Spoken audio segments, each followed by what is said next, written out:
Par notre influence inconsciente, quelqu'un peut être soit encouragé et fortifié, soit découragé et éloigné du Sauveur et de sa vérité. Bien des gens ont des notions erronées au sujet de la vie et du caractère de Jésus. Ils croient qu'il était étranger à toute cordialité rayonnante, dur, austère et sans joie. Bien souvent, ces fausses conceptions déteignent sur l'expérience religieuse tout entière. On entend parfois dire « Jésus a pleuré », mais on ignore s'il a jamais souri. Notre Sauveur était en effet un homme de douleur et habitué à la souffrance, car il ouvrait son cœur à tous les maux de l'humanité.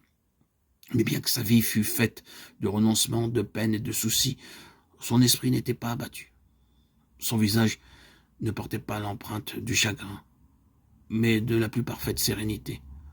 Son cœur était une source de vie, et partout où il allait, il apportait avec lui le calme, la paix, l'enjouement et la joie.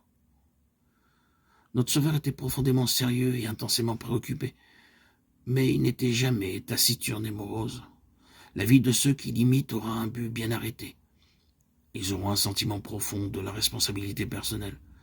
La légèreté sera réprimée, toute hilarité bruyante, toute plaisanterie déplacée sera bannie.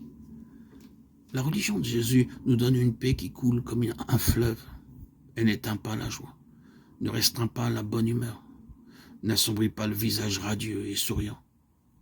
Jésus-Christ est venu non pour être servi, mais pour servir. Celui dans le cœur duquel son amour règne suivra son exemple.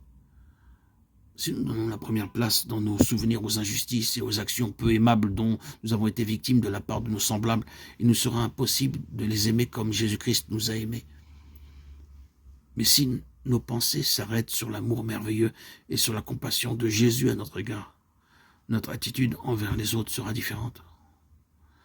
Nous devons nous aimer et nous respecter mutuellement, malgré les fautes et les imperfections qu'il est impossible de ne pas voir.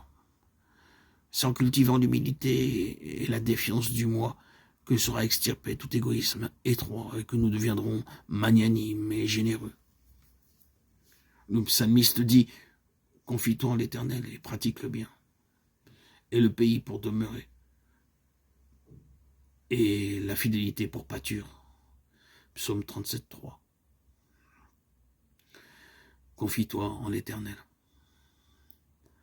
Chaque jour nous apporte ses épreuves, ses soucis et ses perplexités. Et combien nous sommes enclins quand nous rencontrons nos amis à les entretenir de nos difficultés, de nos épreuves. Nous créons tant de soucis, nous exprimons tant de sujets de crainte, nous portons un tel poids d'anxiété que ceux qui nous entendent pourraient supposer que nous n'avons pas un sauveur aimant et compatissant, prêt à entendre nos requêtes et à nous secourir au moment du besoin.